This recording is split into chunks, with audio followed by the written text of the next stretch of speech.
From my corner office on the 50th floor of Sterling Towers, I watched my father scan his employee badge at the security gate. Even from this height, I could see the slight stoop in his shoulders, the hesitation before he entered the building. How different from the man who'd stood over our Christmas dinner table 3 years ago, condemning my choices with such absolute certainty. "Miss Parker." My assistant Sarah's voice came through the intercom. "The layoff papers are ready for your signature. Bring them in." I turned from the window as Sarah entered, carrying a thick folder marked Department Restructuring. Inside were the documents that would end my father's career at Sterling Financial, along with the careers of everyone else in his department. "The board approved everything," Sarah said, placing the folder on my desk. "They agree the merger makes these positions redundant." I sat down, running my fingers over the smooth leather of my chair. The same chair my father had once proudly shown me during a Take Your Daughter to Work day, back when he was Senior VP of Sterling Financial. "You'll sit here someday," he'd said, "if you work hard and follow my path." But I hadn't followed his path. I'd chosen my own, and that's when everything changed. The Christmas dinner that changed everything played in my mind like a movie I couldn't stop watching. A startup. My father had laughed, the sound sharp and dismissive. "You're leaving Sterling Financial to start a tech company? Have you lost your mind, Olivia?" I'd sat there, trying to keep my voice steady as I explained my vision. "The future of finance is digital, Dad. Traditional banks are going to be obsolete if they don't adapt. My platform could." "Could what?" He cut me off. "Compete with established institutions? Banks that have existed for centuries?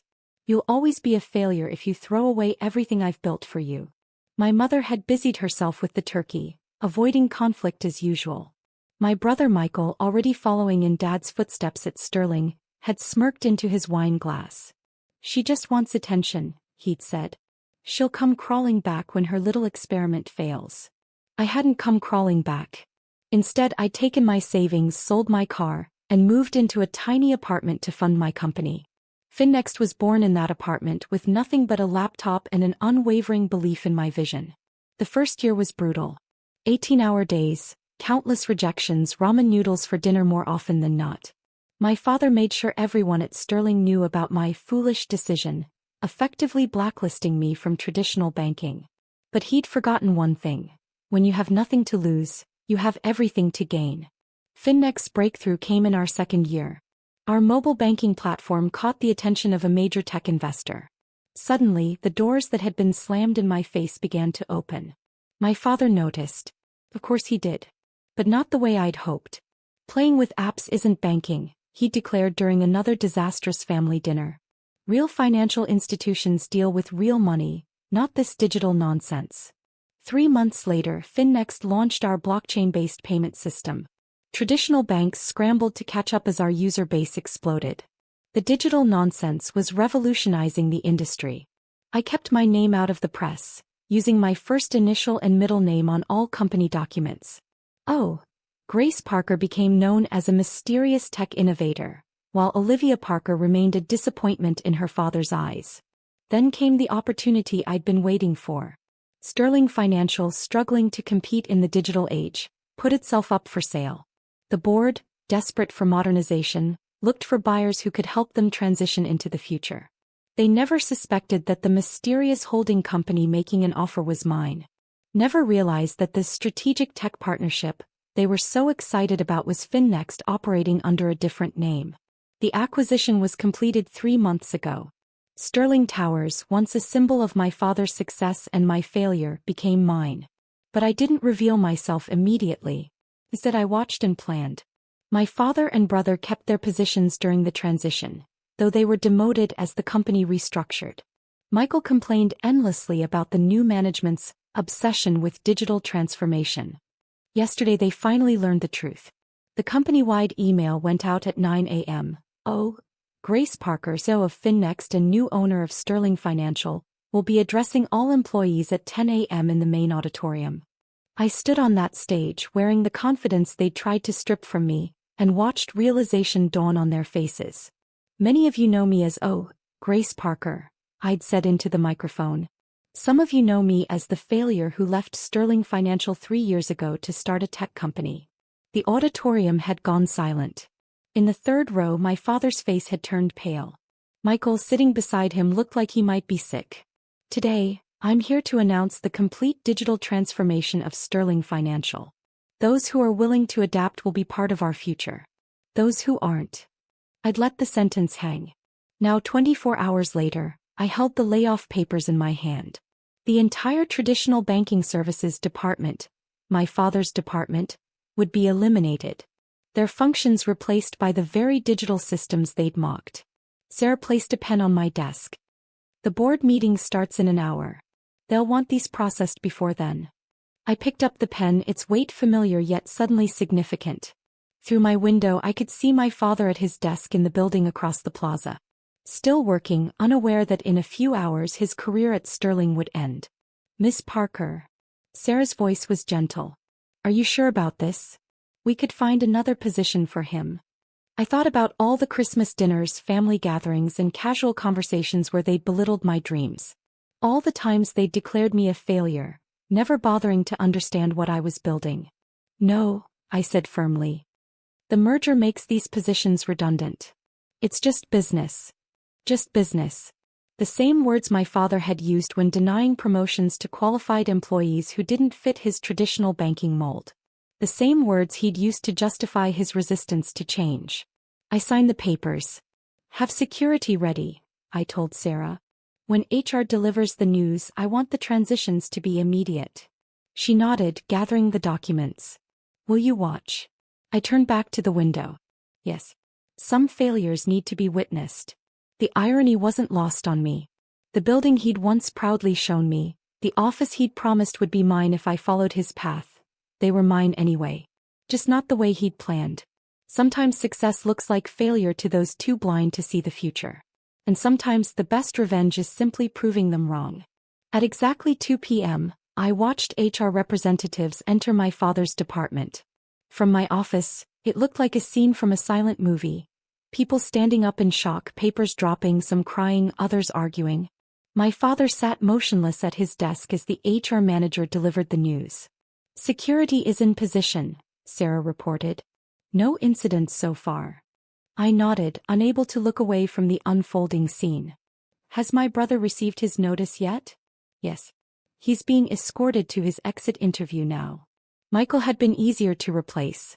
His role in traditional banking services had mostly involved golf games with clients who were now using our digital platforms anyway.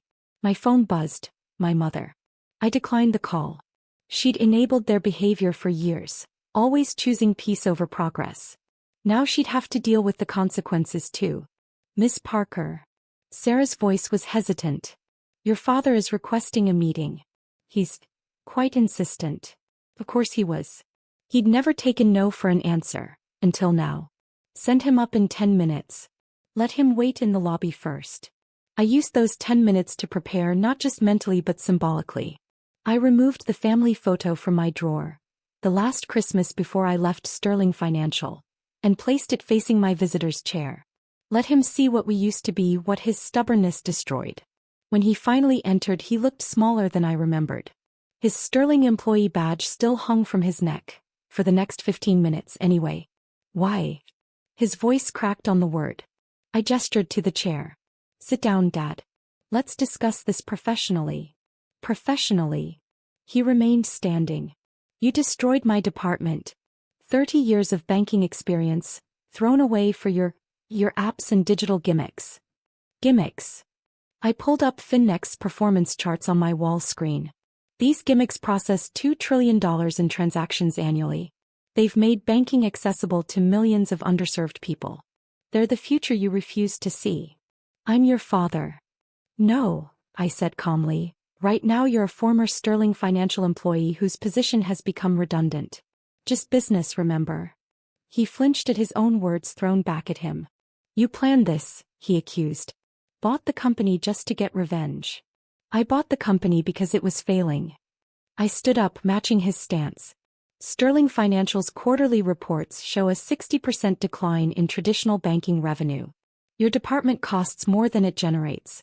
The board approved these layoffs unanimously. The board doesn't know you're doing this to your own family. The board knows exactly who I am.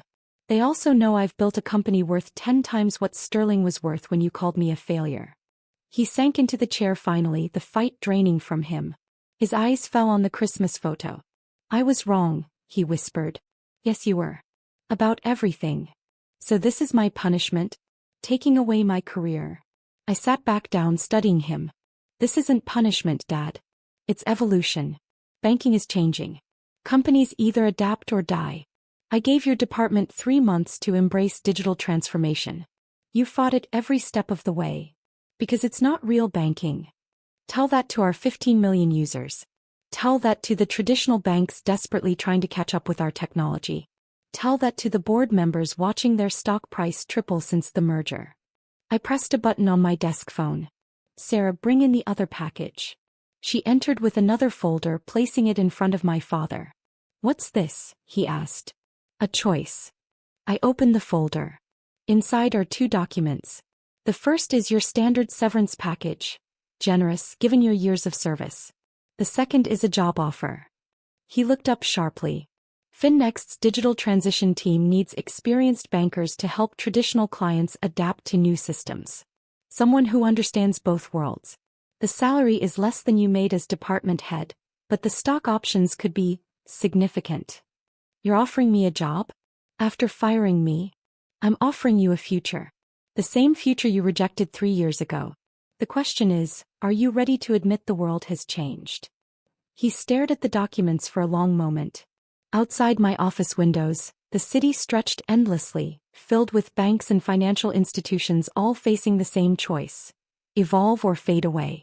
Your brother, he said finally. Did he get the same offer? No. I was direct. Michael hasn't shown any interest in learning or growing. He can take his severance and find another traditional bank to work for. While they still exist. My father picked up the job offer, reading it carefully. I'd be working for you. Yes. The daughter you called a failure would be your boss. Can you handle that? He was quiet for a long time, looking between the documents and the family photo. Finally, he picked up my pen. I was proud, arrogant, and wrong, he said, signing the job offer. I chose my ego over seeing your vision. I can't undo that, but I can learn from it. I took the signed document, feeling an unexpected weight lift from my shoulders. Training starts Monday. Don't be late. He stood up, removing his old Sterling employee badge and placing it on my desk. Will I get to work with you directly? No. You'll report to Sarah. She's our new head of digital transition. His eyes widened as he looked at my assistant, who smiled professionally. Another assumption of his shattered. After he left, Sarah turned to me. That was unexpected. He surprised me too, I admitted. Maybe people can change if you force them to see the truth. The next few months transformed Sterling Financial completely. Our digital platforms replaced traditional banking services entirely. Some old guard employees left, unable to adapt. Others, like my father, embraced the change and thrived. Michael took his severance and joined another traditional bank, still refusing to accept the industry's evolution. Mom finally found her voice, telling him he was making the same mistake they'd made with me.